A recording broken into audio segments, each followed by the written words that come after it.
We called it Best Of, not Greatest Hits, because I was like, I think we only have like 2 genuine hits. I think I don't really know how that works. Fell in love with the summer.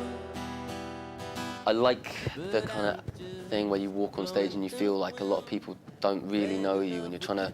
There's like the boyfriend of the girl who wants to come see you, and he doesn't want to be there, and you're trying to like, you're trying to bring new people in, and they might know 2 songs, and I like that challenge. Reading and Leeds was actually a really big turning point for our band. It's that classic slot where we booked the gig in like the NME tent, and then I guess our single sort of blew up during it, so we had like a very, very crazy big crowd like exploding out of the tent, and so I've got like really good memories.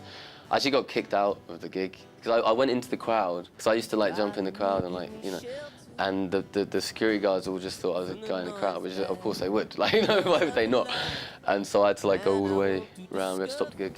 No, I don't crowd surf as much. No, it's on my back, The Rolling Stones was I think by the end of the set, I think we kind of got the crowd. It's kind of being part of musical history to a degree, and nice to be asked back as well, because we played with them when we first started, and so super cool. And we learn, you learn from them. I mean, it's very slick. The Rolling Stones outfit, very slick. When Mick came to our show at Brixton Academy, that was. Our tour manager like sat in next to my mum, so she was flipping out. It's like, it's Mick Jagger. So we did the best of, like, I think 2016. Yeah. The ones for the best of were kind of they were good fun to do, and but we hadn't really decided where to go as a band, and I think that's so they were kind of a bit more a bit of fun, whereas like when we started the album sessions, we really started to try and figure out what we are as a band. I think we had some little sort of philosophical chats on the level of like, we're doing album 5, what are we doing it for? Are we just doing it just to make music, or what are we trying to say? And came back with the thing that we wanted to make a proper Britpop album. But my sister found like this version that my dad had recorded in, I guess, the 70s of this song he wrote, and I just learned it because I just wanted to play the song.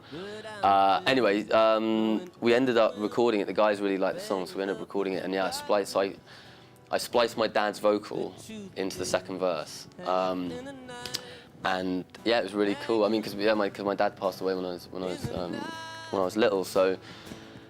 It was a really nice moment. It's like, duetting with my dad.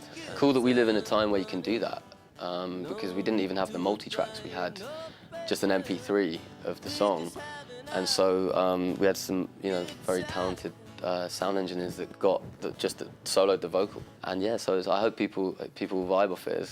It's a nice moment on the album. On this album, again, it's just a journey. We just went, what do we want to do? And we were really enjoying playing together as a band, and we wanted to go against the grain a bit. And yeah, I guess that this album is kind of defining, it's kind of, we're saying this is what the band is, and it's got the DNA from the first album. I wouldn't say it's going back, it's a bit of a full circle. And there are songs, like No Pressure or Four Leaf Clover, the ones that I'm playing today, like they're going to be slightly reminiscent of what people know us of the Kooks,